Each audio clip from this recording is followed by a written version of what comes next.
Hello दोस्तों, welcome to software engineering channel. क्या हाल चाल है आप लोगों का। सॉफ्टवेयर इंजीनियरिंग चैनल में जो डाटा स्ट्रक्चर की सीरीज़ हमने स्टार्ट की थी, आज हम उसके एक नए लेक्चर के साथ आ गए हैं।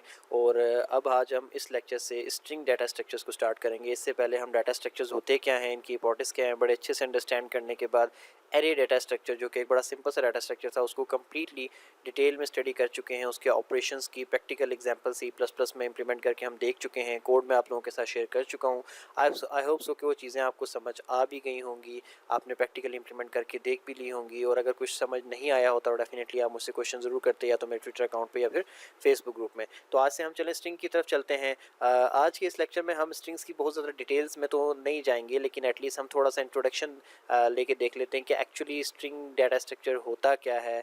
क्योंकि अब आगे हमने कुछ लेक्चर्स के अंदर स्ट्रिंग को ही स्टडी करना है। और ये स्ट्रिंग डाटा स्ट्रक्चर पर्सनली मुझे बहुत पसंद है और बड़ा इंटरेस्टिंग लगता है मुझे, क्योंकि इसकी जो एडवांस प्रोग्रामिंग लैंग्वेजेस जो आ रही हैं उसके अंदर इसके बहुत सारे बिल्ट इन फंक्शंस जो है, बहुत सारे बिल्ट इन फीचर्स प्रोवाइडेड होते हैं, जिसकी मदद से हम बहुत सारी डिफरेंट चीज़ें कर सकते हैं। अगर वो स्ट्रिंग के जो बिल्ट इन फीचर्स जो आजकल की एडवांस प्रोग्रामिंग लैंग्वेजेस प्रोवाइड कर रही हैं, अगर वो नहीं होते तो शायद हमें बहुत बड़े बड़े कोड्स लिखकर उनको खुद से बनाना पड़ता। तो अगर आपने एडवांस प्रोग्रामिंग लैंग्वेजेस में काम नहीं किया है तो आपको आइडिया नहीं होगा, लेकिन जब आप काम करेंगे तो आपको आइडिया हो जाएगा कि स्ट्रिंग्स के जो बिल्ट इन फीचर्स आजकल प्रोवाइड हो रहे हैं वो कितने इंटरेस्टिंग हैं और कितने मज़े के, और आप उसके साथ क्या क्या कर सकते हैं। तो चलें स्ट्रिंग का थोड़ा सा इंट्रोडक्शन ले लेते हैं आज के लेक्चर में। जब आपके कंप्यूटर स्टार्ट में जब यूज़ होना शुरू हुए तो उस वक्त स्ट्रिंग टाइप की कोई स्ट्रिंग डाटा स्ट्रक्चर का या फिर स्ट्रिंग नाम की कोई चीज़ भी मौजूद नहीं होती थी। इसका कोई नाम नहीं होता था। जस्ट आपके नंबर्स को प्रोसेस किया जाता था, न्यूमेरिकल डाटा होता था और उसको जो है प्रोसेस करके उसी के थ्रू जो है सारा काम किया जाता था। नॉन न्यूमेरिकल डाटा या फिर जिसे आप स्ट्रिंग कहते हैं, वो कोई ऐसी कुछ नाम की कोई चीज़ नहीं होती थी। अब उसके बाद फिर आहिस्ता आहिस्ता जब वक्त आगे गया तो स्ट्रिंग भी आ गए। तो स्ट्रिंग होता क्या है बेसिकली, जो स्ट्रिंग है वो basically string is a collection of alphabetic letters A to Z. मतलब आपकी जो ए बी सी डी जितनी भी है उनकी जो कलेक्शन होती है उसको आप जो है एक स्ट्रिंग कह सकते हैं।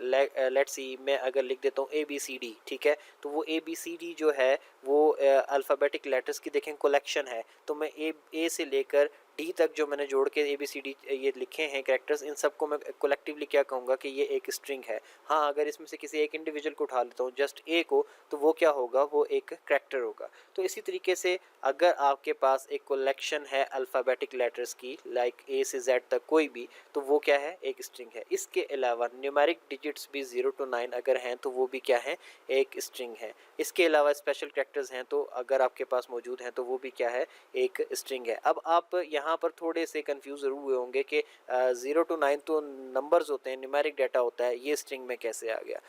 हाँ जी, बिल्कुल आपने सही समझा कि 0 to 9 न्यूमेरिक डाटा होता है, लेकिन जब स्ट्रिंग डाटा टाइप को डिफाइन करके आप उसके अंदर कुछ भी लिखते हैं तो वो स्ट्रिंग डाटा टाइप उसको फिर स्ट्रिंग ही कंसीडर करती है। अब लाइक मैं ये भी लिख सकता हूँ 1 2 3 ABC। अब ये पूरा का पूरा जो मैंने 6 कैरेक्टर डाले, जिसमें 3 जो है वैसे कहने को तो न्यूमेरिक थे, लेकिन उसके आगे 3 जो है वो कैरेक्टर्स हमारे जुड़ रहे थे। तो जो पूरा कलेक्शन से, इन 6 कैरेक्टर्स की कलेक्शन से जो मेरा एक पूरा का पूरा बन गया चैन सा, इसको मैं क्या कहूँगा कि ये एक स्ट्रिंग है। ठीक है, अब इसके अंदर मेरी कोई स्पेशल कैरेक्टर भी हो सकते थे, लाइक हैश का साइन भी हो सकता था, लाइक डॉलर का साइन भी हो सकता था। लेट्स से मैं लिख देता हूँ 1 2 3 डॉलर ABC हैश, ये पूरा का पूरा जो मैंने लिखा ये स्ट्रिंग है। अब ज़रूरी नहीं होता कि ये तीनों चीज़ें मिलेंगी, special character plus 0 to 9 digit plus A to Z कोई कैरेक्टर्स, ये सारी की सारी चीज़ें होंगी तभी हम स्ट्रिंग कहेंगे। ABC ये भी एक स्ट्रिंग है। हैश, डॉलर, बैक स्लैश, ये 3 चीज़ें मैंने एक साथ लिख दी, ये भी एक स्ट्रिंग है। 1 2 3 4 5 ये लिख दिया, ये भी एक स्ट्रिंग है। 1 2 ABC ये लिख दिया, ये भी एक स्ट्रिंग है। 1 2 ABC डॉलर साइन ये लिख दिया, ये भी एक स्ट्रिंग है। तो इस तरीके से जब आप इन चीज़ों को जोड़ के एक कलेक्शन बनाते हैं और आप इसको स्ट्रिंग डाटा टाइप के अंदर जाके सेव करते हैं, तो वो क्या बन जाता है, आपका जो है वो एक स्ट्रिंग ही बन जाता है। और अब अगर आपका कोई एक आपने स्ट्रिंग बनाया, लेकिन अगर आपने उसमें कोई सिंबल नहीं डाला, आपने उसमें कुछ नहीं डाला, आपने जस्ट उसको डिक्लेयर कर दिया, लाइक आपने लिख दिया, अगर आपको प्रोग्रामिंग की नॉलेज है तो उसकी बेस में बात करता हूँ कि आपने लिख दिया स्ट्रिंग ए, दैट्स इट। तो उसको आप क्या कहोगे कि ये एक एम्प्टी स्ट्रिंग है या फिर नल स्ट्रिंग है। नल स्ट्रिंग उसको क्यों कहते हैं हम कि यार ये खाली है, इसमें कुछ भी नहीं है, तो जो खाली होता है उसको या तो आप एम्प्टी कहते हो या फिर नल कहते हो। इसके अलावा जो आपका स्ट्रिंग होता है, we can represent the end of the string by null character. Null character is the combination of backslash with zero, ठीक है। अब ये ओ नहीं है, ये ज़ीरो है, इस चीज़ को माइंड में रखिएगा। जब आपने अपने स्ट्रिंग का एंड रिप्रेजेंट करना होता है, आपने अपना स्ट्रिंग का एंड दिखाना होता है कि यहाँ पर स्ट्रिंग ख़त्म हो रहा है कोई, तो आप क्या करते हैं उस जगह पर उसके एंड पे जाके आप क्या करते हैं कि आप बैक स्लैश ज़ीरो लगा देते हैं। लेट्स से मेरा नाम हमाद है, तो जो हमाद नाम है अगर मैं प्रोग्रामिंग में डाटा स्ट्रक्चर में जाकर इसको देखूं तो ये बेसिकली एक स्ट्रिंग है। क्यों? क्योंकि कलेक्शन ऑफ अल्फ़ाबेटिक लेटर्स है, HAMMAD, ठीक है। अब ये 6 अल्फ़ाबेटिक लेटर्स की कलेक्शन है, तो ये क्या है, पूरा का पूरा एक स्ट्रिंग है। अब अगर मैं इसको डाटा स्ट्रक्चर में लिखूंगा तो HAMMAD लिखकर, तो उसके बाद जो नेक्स्ट स्पेस होगी वहाँ पर मैं बैक स्लैश ज़ीरो लगा दूंगा। इससे क्या पता चलेगा कि ये पता चलेगा कि ये स्ट्रिंग जो H से स्टार्ट हुआ था ये D पे आके ख़त्म हो गया, क्योंकि उससे आगे बैक स्लैश ज़ीरो आ रहा है।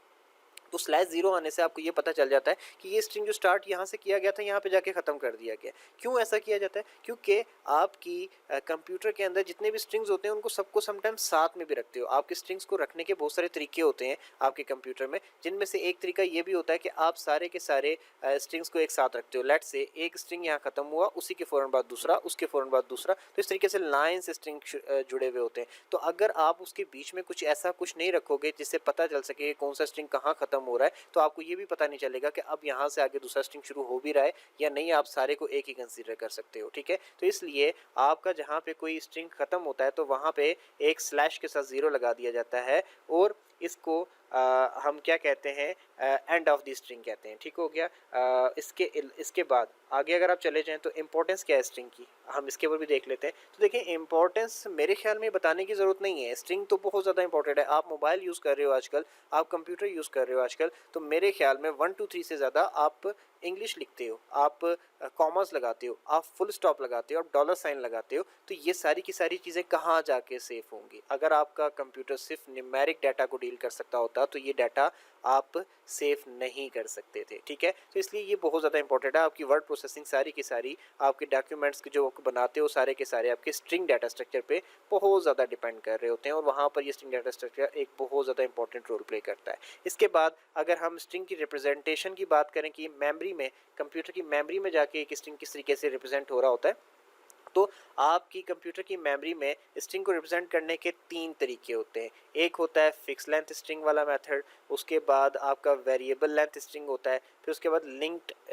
स्ट्रिंग्स होते हैं, ठीक हो गया। अब बेसिकली है क्या, है तो ये स्ट्रिंग्स ही, लेकिन ये अलग अलग क्यों है? क्योंकि इनको मेमोरी में रिप्रेजेंट करने का तरीका अलग अलग है। फिक्स लेंथ किसी और तरीके से मेमोरी में रिप्रेजेंट हो रहा है, वेरिएबल किसी और तरीके से, लिंक्ड स्ट्रिंग किसी और तरीके से। तो अब हम इनको भी आगे one by one next lecture में देखेंगे कि हम फिक्स को कैसे रिप्रेजेंट करते हैं, वेरिएबल को कैसे कैसे करते हैं, और लिंक्ड को कैसे करते हैं, और वहाँ से आपको चीज़ें और अच्छे से समझ आती चली जाएंगी और स्ट्रिंग डाटा स्ट्रक्चर पे ग्रिप आती चली जाएगी। तो अभी तक के लिए बस यही लेक्चर। इसके अंदर इस लेक्चर के अंदर मैंने जैसा आपको string data type, data structure की जो है थोड़ी सी इन्फॉर्मेशन देनी थी कि वो होता क्या है, उसकी इंपॉर्टेंस क्या है, और उसको मेमोरी में रिप्रेजेंट करने के कितने तरीके हैं। अगर आपको ये चीज़ें समझ नहीं आई हैं तो आप मुझसे क्वेश्चन कर सकते हैं ग्रुप में भी, मुझे ट्विटर पे फॉलो करके वहाँ भी।